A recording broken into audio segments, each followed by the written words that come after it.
What's up, guys? Welcome to my first ever YouTube video. I'm still going to call it tentatively. I want to call it Poseidon's Podcast. This is a branch of Poseidon's Workshop, my clothing brand that I've built for the past couple years. In doing this, it's a lot of trial and error runs. We're going to see what works, what doesn't. I'm going to bring on different people, maybe the same person right now. I have beside me, one of my closest friends. He's a beast in the space, in the e-com space, and someone who I think can provide you guys with tons of value. What we have up? Kyle Russell in the building. Let's do it. First and foremost, obviously you've never seen my face, I'm sure. It would mean the world if you guys can just drop a sub right off the bat. Like the video. I know you have no idea what you're about to expect, but like the video, show some love, and hopefully by the end of the video, you feel like you can share it to a friend who might need to hear one of the things that we talk about today. I do want to let you guys know. Again, you may have not have ever heard of Poseidon's Workshop, but in due time, we will be releasing our first ever pair of sweatpants. All right, so it's something that you should definitely look forward to in the very near future. The theme will be shoot for the stars. There'll be one design on one leg and a little design on the other. So just a little tidbit of something that you could expect. You could expect something like that. And I'm really looking forward to it. It'll be the first pair of sweatpants we ever drop. It's been a long time in the making, and I'm excited to show you guys what we have in store. But with that being said, we do have a few topics, we're just going to run by and discuss. Hopefully, again, something that you can resonate with, take away, and kind of apply it to your own daily life. One, just kind of in my own experience recently, you're seeing this as a YouTube video, and recently I started uploading to YouTube Shorts. And I feel like that's something that people need to kind of understand a little bit more, especially if you're looking to get into the short form creation space, or maybe you're a TikToker looking to actually make money.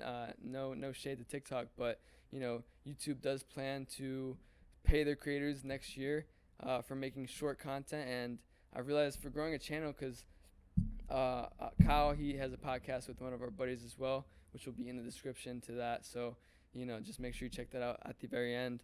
But even starting a channel, uploading shorts is a great way to build an audience, build people viewing, what you're trying to get across, whether it be if you're a brand like me, if it's a personal brand, makeup, any niche you're in, it's a great way to start and kind of work your way up into monetizing on YouTube. So I kind of want to talk about a little bit of the potential there I see in it. And I know people like Mr. Beast, recently spoke on the Full Send podcast about where he thinks it's going. And I just think I've been uploading daily, and I've been seeing a lot of growth, short term, and I'm looking forward to continuing to post and just start posting these videos for you guys to enjoy. But I don't know, is YouTube Shorts something that you'd want to get into as well, like as you start your podcast? I mean, I've seen this kid grow his channel so far to 250, 300 subscribers. By the time you're seeing this, we'll probably be at 1,000. Yeah, it took for me, for my personal brand, to grow my channel to 1,000 subscribers. Probably took me like 2 years. And right. So, and that was all with long form content. I don't even think shorts existed when I first launched my channel. Honestly, and so I think it's short form is a great opportunity because that's where people's attention span is going right now. 100%. And so you have to be able to capitalize on the short form as almost like your lead magnet to get people in the door. And then if they really fuck with you, they're going to watch the long-term content. Exactly. So that's why it's important to have both, but to get people's attention, you got to be on the short form platform. So I'm definitely expanding there on some of my brands for my personal brand, etc. It's just it's challenging. A lot of people, especially juggling multiple businesses, it's tough to really just sit down and do it. But once you crank it out, once you have your system in place, once you have your editors, your flow, your rhythm, it's just you can pump it out like clockwork, like you've seen. 100%. Yeah. YouTube is something that I never thought I'd see myself getting into. So it's crazy, like you said, that I was able to. I know it seems small at this moment, but 250, 280 subscribers and growing. It's super motivating, and I look forward to just continue posting, because consistency, as many of you know, is key to a large is a oh my god, wow, sorry about that, is definitely key into growing a successful business or even personal brand. And I've realized that with TikTok specifically, well, not specifically, but for example, when COVID initially struck, I found myself realizing that people were going to be stuck at home, and wanting a source of entertainment. So I figured, why not start posting consistently on TikTok and just seeing what could happen. Because again, you never know what could happen from just posting one video, two videos daily, three videos daily. And I've learned a lot in that sense for sure. So just kind of using that, what I've learned, and applying it to YouTube has been super helpful. Yeah, we got a couple of topics I think we want to cover today, to just, a couple of nuggets of things that are kind of all over the place that we're going to get into, and hopefully you can get some value by the end of it. I'll intro myself real quick for those of you that don't know me, because you probably know this one a little bit more than me. Face of Poseidon's workshop over here. For me personally, I've been in the e-commerce brand building space for the better part of probably 5-6 years now. I started kind of experimenting, figuring things out, as all like broke college students do. And I probably ate shit for like a year, like you will with any business. If you're lucky, you'll only eat shit for a year, right? Otherwise, it's going to take 3, 4, 5 years to really just pursuing something. It's very hard not to get good at something that you work on relentlessly every day for 4 or 5 years straight. And that's what a lot of people don't understand, is that time is on your side here. It's not, you don't have to get it perfect the right time. It's just starting. Like, that's Right. probably the biggest thing. So without getting too off topic, me personally, that's just my upbringing. Ate shit for a year in e-commerce. Then I finally, had success. Dropped out of college when I had a little bit of success, because I was like, I got to go all in on this. Fortunately, it's paid off since, but I've built multiple successful brands since I had started. And I found a really, high interest and passion, and also just was naturally good at marketing. And so I actually built a marketing agency for other e-commerce businesses to help them grow. And so that's one of the things that I focus a majority of my time on now, in addition to building a couple of new brands. So yeah, a little bit of a personal brand. I've helped a lot of people. I don't sell any courses or anything like that. I just always found an interest and a passion in helping others, and growing e-commerce businesses. So hopefully I continue to do that. And yeah, well, I guess we'll get into a couple of the topics a little bit more. Definitely. I mean, and just to kind of, go a little bit deeper into what he said about, staying consistent, just 1 year. Imagine just 1 year of nonstop dedication to pursuing whatever it is you want to pursue. If you do something for 1 year, you're bound to see, substantial growth. And it's really just about starting today instead of one day, right? You want to make it day one instead of starting one day. So it's super important to realize that you could literally change your life sitting at home watching this video, and start today. And in whatever aspect of life you want to, whether it be your diet, your job, your corporate job, that's fine. You could still apply, these mindsets to better yourself as a employee and as a person, whether it be your business as well. So just a bunch of ways to just keep in mind that you can, you could quite literally do whatever you would like to in this life that we live. Yeah. And also, I'll jump in. It's also super important that you don't wait for perfect conditions to start doing something, whether it's working on your fitness, your health, your business, your job, whatever it is. Don't wait for perfect conditions, because they're never going to come. Right. If you want to do something, you got to start it right now. 100%. Just put your foot on the gas, get started, and figure it out as you go. Right. Yeah. Something that people say, like, I'll just preach on that as well. Like, again, like, we're kind of going back and forth, but like, people like to say, what do they say? They say, waiting for the right opportunity, right? Like, or what is it that, yeah. Like you don't act on something until the perfect opportunity right, arises. But why wait? Conditions. Why wait for that? Why wait for that opportunity? Chase for it, right? Go for it. Don't just sit down and be content with where you're at. Always push for more. And that's kind of the message that my clothing brand specifically, wants to push out. One of the, various messages, at least.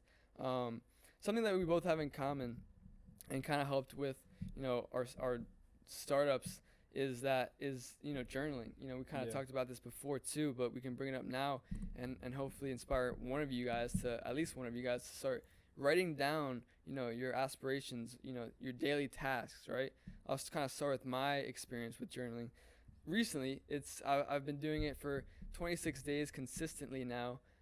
Just having a notebook of daily tasks that I want to get done, having a little checkbox next to it and physically ticking them off once I accomplish it, it goes a long way.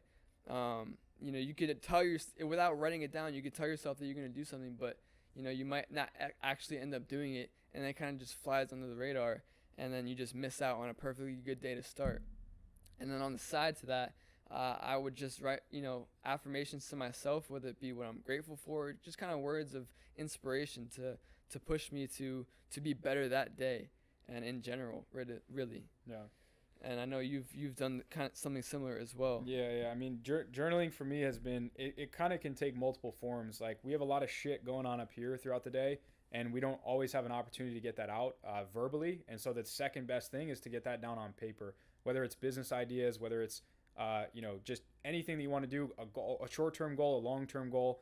Writing that shit down sets it in stone, and now you just got to wait for time to catch up, because it's a form of kind of holding yourself accountable to doing something, whether it's a daily task, whether it's a goal, whether it's like gratitude, whether it's affirmations, whatever it is. Just writing it down really just sets that in stone, and it holds yourself accountable to reminding yourself that, hey, I'm grateful for this, or hey, I am this thing. Or even if you're not, and you say you are, and you continue to ingrain that in your brain, it's going to become a reality, right? So it's accountability to make sure that you remind yourself that that is who you are and that is what you're working towards. And then, like he said, when you're checking off those boxes, it's different than when you just kind of, you're going to bed, you have nothing really super planned for tomorrow, and maybe you do accomplish one thing, but you can accomplish 2 or 3 if you just plan it out the night before, right? Exactly. So I think we both use it as a form of self-accountability, as a form of just, keeping progress on the day and making sure that we can acknowledge our wins, because that's another thing that I think a lot of people don't do is, you do small things. You make your bed in the morning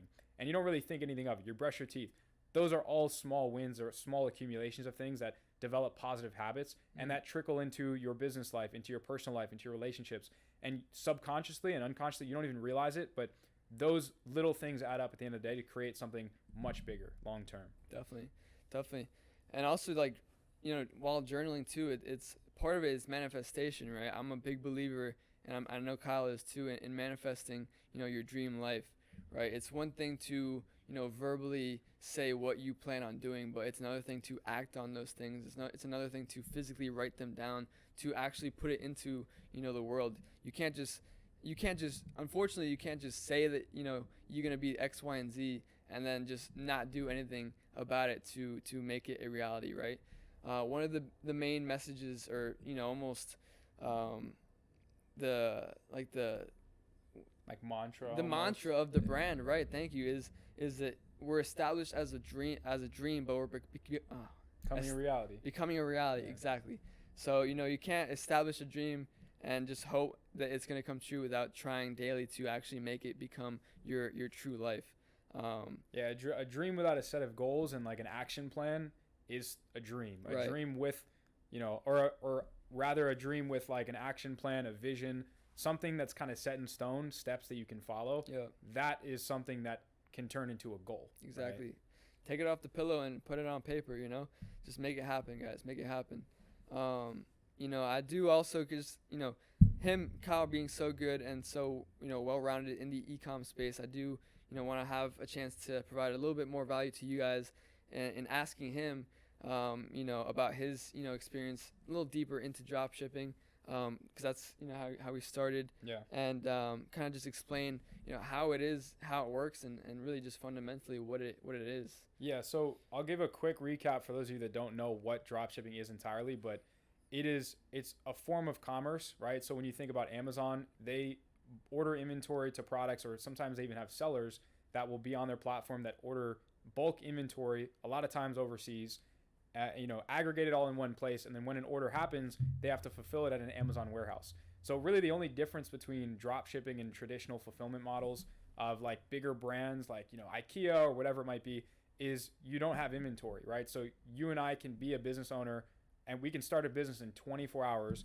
building a website on Shopify, integrating products from, let's say, AliExpress or Alibaba, and we can just tell the supplier, hey, can you just ship this directly to the customer? I don't want to have to deal with it. I don't want to have to touch it. And so it creates a very low barrier of entry in order to kind of get started in the business model, right? So even the way that, that Poseidon's workshop started wasn't necessarily drop shipping because there was a sense of inventory in the United States, but I believe there was, it was, outsourced to more of a 3PL that would print designs on the clothing, things of that nature, to streamline the process. Right. So he started much better with this brand than I started with some of mine, because I had to wait for long shipping times overseas. The quality wasn't there. I couldn't step foot in the warehouse and the manufacturers like he can to actually vet the qualities, things like that. And so throughout my process of doing it, it has become this kind of evolution of, hey, a lot of people start with shipping products from overseas, and then it gravitates towards realizing that you need to have a good customer experience. You need to eventually get some inventory, but it's a great gateway and a starting point into business. And so I think some things that you guys can take home, because you've probably researched how to make money online like everyone. Exactly, yep. And dropshipping is one of those top 5, top 10 things to do, but it's deceitful, right? Because every business is difficult, and it's honestly going to be more difficult the easier it is to start, right? So it's going to be easier to start, but it's going to be more difficult to succeed, right? When there's a low barrier of entry. When you look at businesses like nail salons or like real estate, things that need more capital, generally they are actually easier to do because less people have the ability to do them. But something like dropshipping, where everyone, their grandmother, can do it if they have $500 in their bank account, it's a lot tougher to stand out in the marketplace and to provide that, advantageous customer experience compared to your competitors. So my advice for you guys who are looking to get into some form of business, especially in the e-commerce space, is you have to kind of focus on 2 things. One, it's always going to be customer experience and making sure that you have some form of a better experience to your competitors. So if you do start with the dropshipping model, that's fine, but it's more of a pathway into understanding e-commerce and starting to learn marketing and learning content generation and learning supply chain and all of these things. And it's kind of to get your bearings. And then once you do have your bearings and you have that product that's doing well, it's not as complicated as you think to communicate with the supplier, order some inventory, and then start maybe fulfilling within your house, within your garage, within your basement, right? Like a lot of startups do, and then transitioning to something like a 3PL, where a 3PL is essentially a third-party logistics company. Sounds like a bunch of fancy words, but all you're doing is you're sending this inventory to a warehouse in the United States, so maybe you can pop in, take a peek, make sure it's really good quality products so that you are going to be able to ship the products faster. You are going to be able to have a good branded packaging design and good customer experience. And even in that case, you never really have to touch your products if you don't want to, right? It's just the fact that it's coming from a warehouse here instead of a warehouse in China, so it's going to be faster, handled a little bit more reliably, and generally, like I said, you're going to have a better customer experience. So that is the route, if you're interested in e-commerce, that I would take. I'd also look into foreign markets, believe it or not, like Europe, for example. A lot of people are trying to advertise to the United States, and they neglect markets like France, like Germany, because they think, well, I don't speak German. But the whole point of building a business is bringing on team members to help you do it, right? Neither of us could have gotten to where we are, and we're not going to be where we, would be able to be in 10 years without the help of other people, team members, things of that nature. And so that's another thing with e-commerce is you learn how to work as a team. And so we were both athletes, and so we got to learn that at a young age, and that always trickles into business and growing things, building anything, to be honest. If you're building a house, you need to deal with multiple people. If you're, long story short, that's probably the entry way that I would personally get into e-commerce if you guys are looking into getting into that business. And then on top of that is the marketing, right? So most people have this paid acquisition, and they're dealing with Facebook, they're dealing with TikTok ads, all these different things, but you want to start organically, right? I think that's a big way that you grew your brand. That's how I grow some of my brands now. Yep. And it's that entryway into getting proof of concept into products, proof of concept in the business model, because you can have one video that changes your life, right? I've had friends who have done 200K in a single day from a video getting 50 or 100 million views in a single day on TikTok. They didn't spend any money on advertising. They didn't have a ton of business experience, but because they were just very savvy with the content platform, like we talked about, short form, getting people's attention, and then again, they had this business that probably only took them a couple of weeks to create. And again, I don't want to glorify the process of it being easy, but it is easy to start. And if you stick it out over a long period of time, it's going to be inevitable that you're going to succeed with it. You just have to continue to grow, stick it out, let time unfold, etc. So that's probably the best, I guess, general breakdown and advice that I can give in e-commerce, breakdown of kind of how it works. But again, at the end of the day, it's just your entry point into business. It's a great place to start. But after doing it for a couple of months, doing it for a couple of years, you're going to want to transition into building something a little bit more meaningful that you can eventually build up and then sell to someone else who wants a business that's doing well. Because not a lot of people are going to buy drop shipping stores, but they will buy a brand that has done, a couple $100,000 a month, or a couple $100,000 a year even for 2 or 3 years. You can sell that for $1 million, $2 million sometimes, and that's probably life-changing money for a lot of you guys that are watching this, on the other side of the camera. So I think that'll wrap up my spiel with e-commerce. 100%. Listen, I'll even ask a question that maybe you're curious of right now, and hopefully you could drop a little bomb on them. Yeah. people are curious, like, what product do I start with? What is like that next 6-figure product that will make me those 6 figures, right? Like they want to know what the best product they could start with, even because they do want to start. I know you want to start, Yeah. And you can start, and maybe he can help you out with an idea. Yeah, so I guess it depends on where you want to market. So you have to look at it from a bunch of different directions. But in short, the products that are going to sell well and they're also going to sustain for a long period of time are a lot of times, they're not going to be those products that cost $100 that you want to sell for $200, because that's going to be very difficult to get a lot of people to be interested in buying it. You want to have something that's relatively affordable, but that you have enough margin on the product. And margin is just essentially what the difference between what you're selling it at and what you're getting it for is. So if I get a product for $10 and I sell it for $40, that's a relatively good margin, because I have $30 to now go and pay to acquire a customer, let's say on an advertising platform. And on TikTok, if you have no acquisition costs, then you can sell that same product that costs $10 for, let's say, $20, and you can still have almost 50% margins on a business, which is very, very good in the e-commerce space for those of you that don't know. So try to find a product, number one, that's relatively cost effective. It doesn't have to be $5, right? Again, you have to make sure that you have enough margin to profit with it after your advertising expenses, after all things are said and done. But cost effective product, not too expensive, and also something that people either need or they really, really, really want, right? So it doesn't have to be something that cures cancer or that cures someone's, bad posture or that fixes an ailment.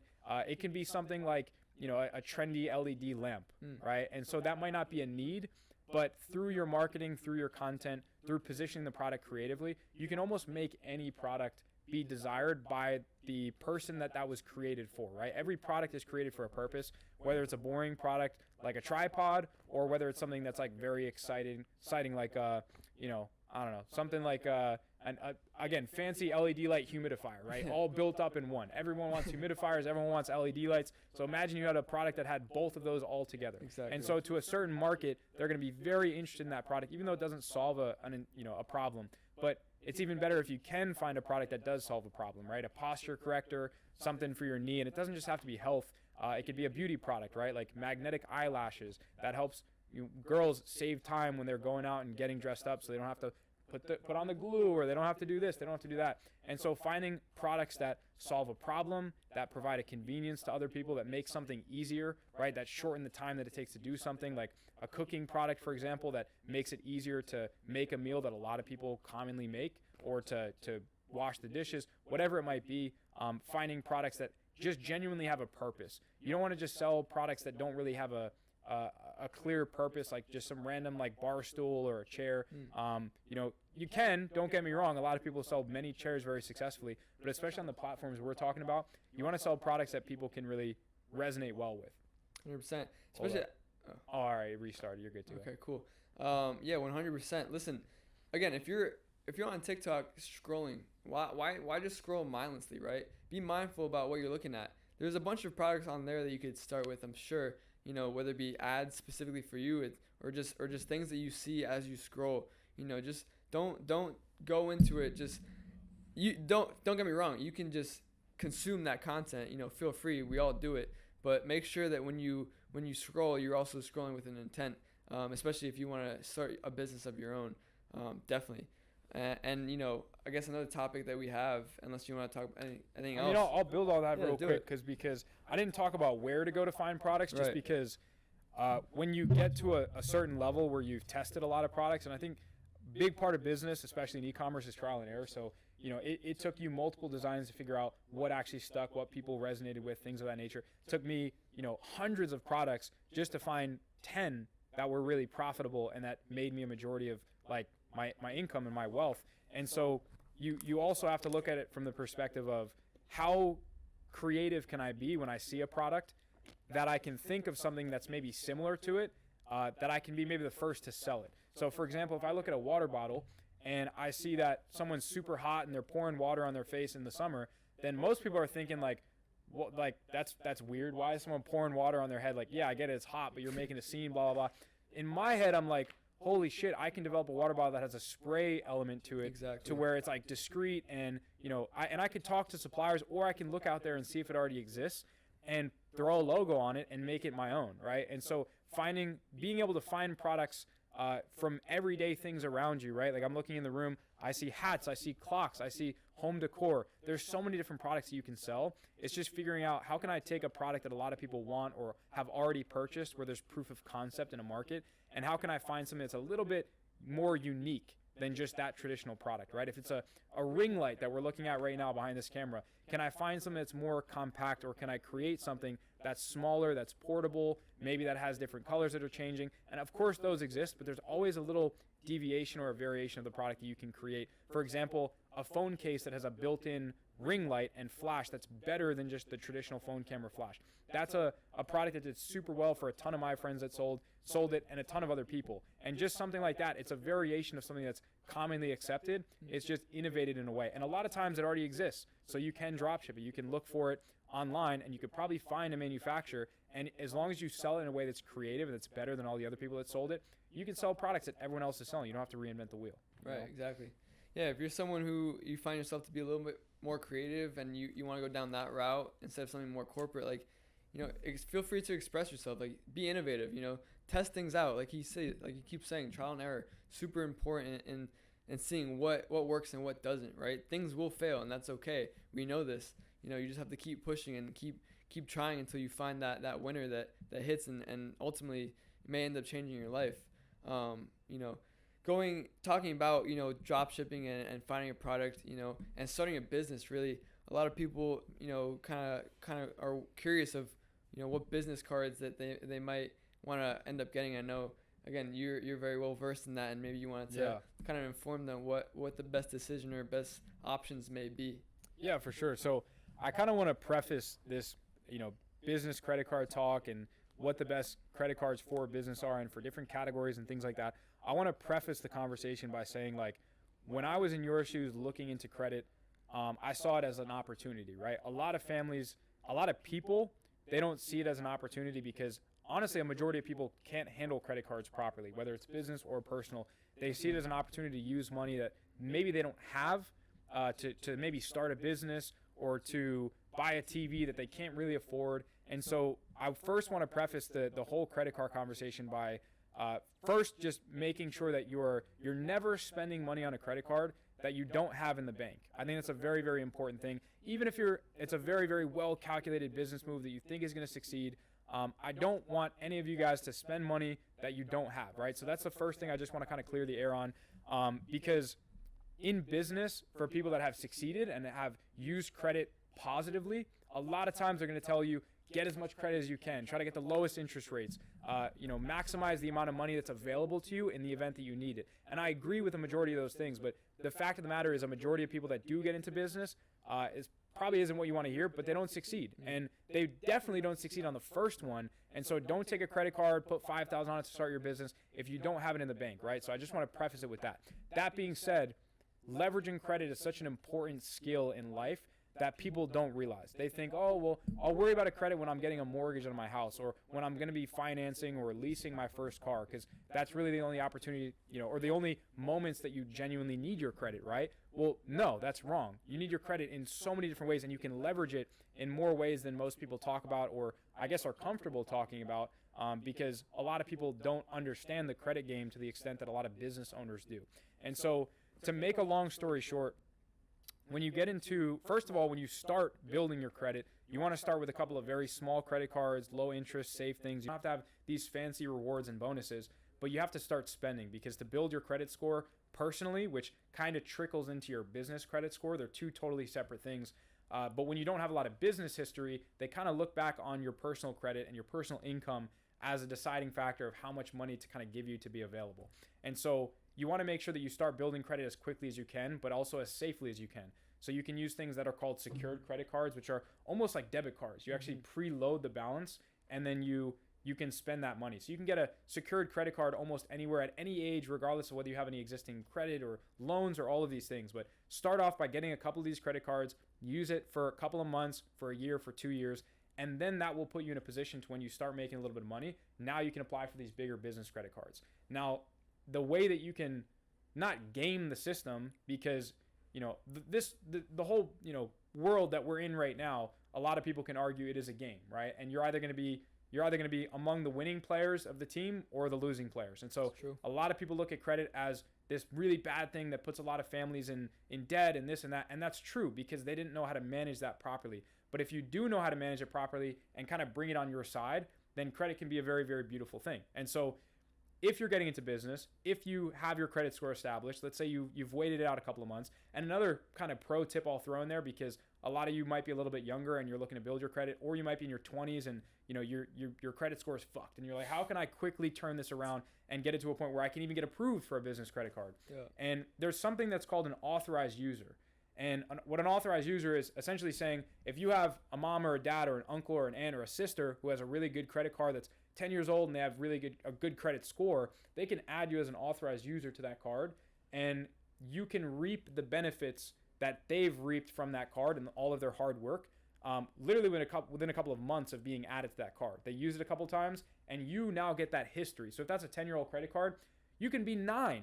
And if your name is added to that account, you now have 10 extra years of history added to your credit. So if you have parents that have this and that don't know about this trick because they're not like the top 1, 5, 10% of business owners that know how to leverage credit, ask them to add you as an authorized user, and you're going to get that credit boost, and that might accelerate the process in which you can even be eligible to get a business credit card. All right. Now, all the prerequisites aside to just build your credit card and or your credit score and be in a position to where you can apply.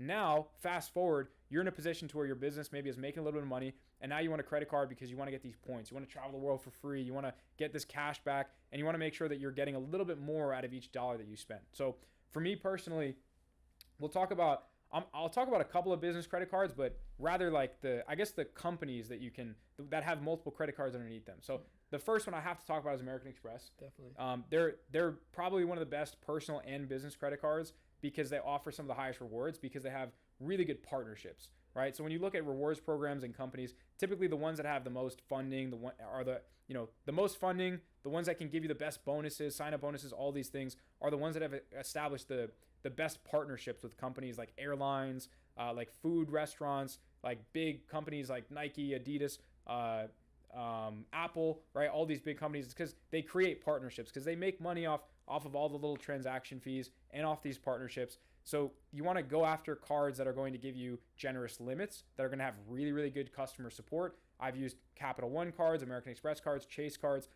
Nothing beats American Express customer service. But again, to not go on and on, to make a long story short, with American Express specifically, they have the gold card for business and they have the platinum card. I have both. I don't recommend both to everyone. You shouldn't get the platinum card because it's like $600 a year. Some of them have annual fees. You shouldn't get that one unless you actively travel and you use some of that travel for business, or at least you can tell your accountant that you use some of it for business, however you choose to do that. Exactly. And then with the business gold card, that is better for actual business expenses, for things like ad spend. So on your first $150,000 in spend per year, you get 4 points per dollar, which is equivalent to 600,000 points, which can be redeemed for upwards of $12,000 worth of travel. And so you guys might be listening saying, whoa, $150,000 is a lot. But that's all relative to the stage in your business's growth, right? So after 2 years, $150,000, you might be spending that every single month. You don't know. And so you might get an extra $12,000 in redeemable travel value just from your normal business expenses by putting it on a credit card instead of a debit card. So that's the concept to understand. But again, you don't want to spend $150,000 you don't have. That has to be in the bank. You have to be able to pay that card off every single day. Like the day after you make the purchase, you should pay it off. Or at least a couple days later. You shouldn't use it as a way to finance something, because interest rates, all these things can totally screw you if you miss payments or if you can't afford to make them. So American Express, great company, a lot of good cards. The gold and the platinum are definitely two to keep your eye on. And then Chase has they have the reserve card. So it's like Chase, I think it's unlimited, and then Chase Business Preferred. So they're two different cards, kind of within the same ecosystem. A lot of these companies, same thing with Capital One, one of my first business cards that I love to this day. They kind of all have cashback and travel rewards. And so both Capital One and Chase, those are probably the only two companies besides American Express that you have to look into, right? If you want a good trifecta, get one card from each of those companies. I don't want to explain too much about the complexities of like the rules and regulations, but get a Chase card first, then look into something like like Capital One, because American Express usually requires a higher credit score, more income to actually earn. So that would be probably the third credit card that I'd personally apply for.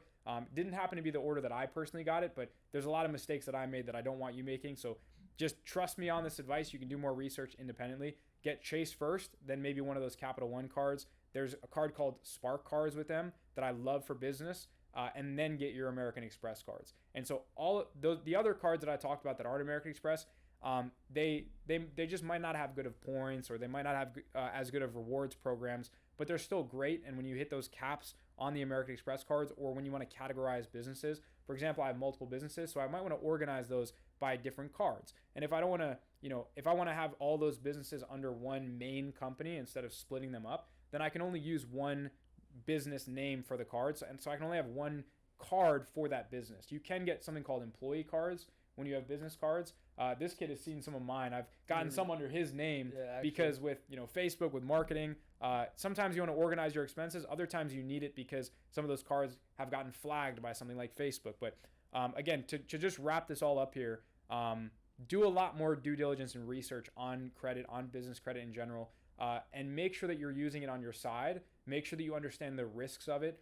And for the people that tell you not to use credit at all whatsoever, look at what they've done, right? They probably haven't built businesses. They probably haven't leveraged credit to their advantage. And they probably have only looked at it from the lens of scarcity, right? Like, oh, I've only had to use credit cards when I absolutely needed it, or when I didn't have a lot of money.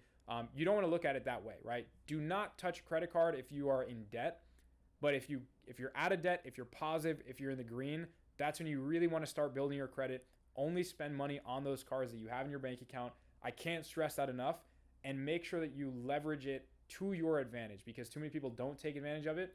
And the last thing that I'll leave you guys with is, don't let it persuade you to buy things that you wouldn't have otherwise bought. I think that's another important thing to understand, is that a lot of times credit cards will give you sign-up bonuses. They'll give you bonuses on points for certain categories that if you're already spending in those categories like advertising, that's great. If you're not, and you're just getting this $1,000 in cash back if you spend $10,000 in the first 3 months, don't go and buy a $5,000 couch and a $5,000 computer if you don't need it. Just hit that sign-up bonus, right? That's where people have negative associations with credit cards, because the system is designed to screw you over. It's to incentivize you to buy things that you don't need. As long as you are a person that doesn't let the system control what you do, and you are a free thinker, you think for yourselves, and you make decisions that are calculated and that are well thought out and aren't from some flashy sign-up bonuses or some rewards programs, then you are going to be very, very successful in this game of life, and especially in the game of credit, especially if you're building a business where you have a lot of expenses. So I'll leave it at that. Let's go. The quicker you learn that, the better. It's too true. And yeah, for those of you who may comment, oh, why is this one not speaking? Listen, I wanted to allow him to provide some value to you guys. There's things he's better at. There's some things I'm a little bit more knowledgeable about. Right. And I want to let him speak as much as he wants, as he pleases. So that was awesome. I hope any of you, have taken at least one word of what either of us have said and kind of apply it to your own daily life, like I mentioned before. But yeah, that might wrap up this one. I think that was good, unless you have any final remarks you'd want to make. I mean that's pretty solid. Just again, a couple of things to just take home. For sure. If you didn't get anything from this except a couple of key pointers, it's make sure that if you have an opportunity, or you have an idea, or you have something that you want to act on, you want to get in shape, you want to ask that girl out, you want to ask that guy out, whatever you want to do, don't wait for the perfect conditions. That's probably the best piece of advice that I can give you, because there's been way too many instances in our lives in which we've only been on this planet for 23, 24 years, so It's not like we have decades of experience, but there's been so many instances where there's been things that we could have done, and we could have, if we weren't afraid to fail, or if we were not afraid to fail at that, and we just looked at everything as like, we'll figure it out as we go. It's just starting is the most important thing.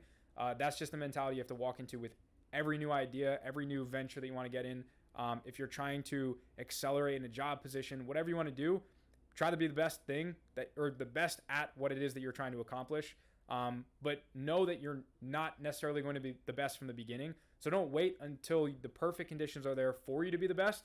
Just get started now. Just dive right in. Right. Start today. Seriously. Don't tell yourself you're gonna start one day. You're watching this video. Okay, cool. I'll do this tomorrow. Stop pushing it off. You know, go to Google right now and search for a product if you wish to start drop shipping. Go to Google and look up anything you want to start today. Is the main takeaway, right? Just go for it. And with that being said, listen, I want to do more of these videos. I really do. If even one person takes this away and it makes their life better, I'm a happy guy. You know, I'm building my clothing brand, and you know, I'm very excited for what the future holds. I'm very excited for what his future holds in our respective industries. And listen, comment questions. I want questions about my clothing brand, right? Ask me questions that if you want to start a clothing brand at home, maybe that's the kind of the business you want to start with. I'm your guy. Ask me, right? I want to make a video kind of going into depth about, you know, more about my brand, about the name of the brand, the meaning behind it, you know, all these questions that you may be curious about, because again, you may not know who I am, but I promise you within the next 6 months to a year, you will. So make sure you drop a comment, subscribe, join the family. Listen, join the family. You know, you won't regret it, seriously. Make sure you like the video, and again, like I said in the beginning of the video, if you took anything away, share this to a friend. Don't be greedy with this advice. Let your friends, you know, be a part of this journey, and kind of have them come along with you, right? It's beautiful when you can, you know, kind of grow with the people you're closest with. So with that being said, thank you guys for watching. More videos to come, and Kyle, I appreciate you, brother. Let's Catch go. you in the next one. Let's do it. All right, it's a wrap.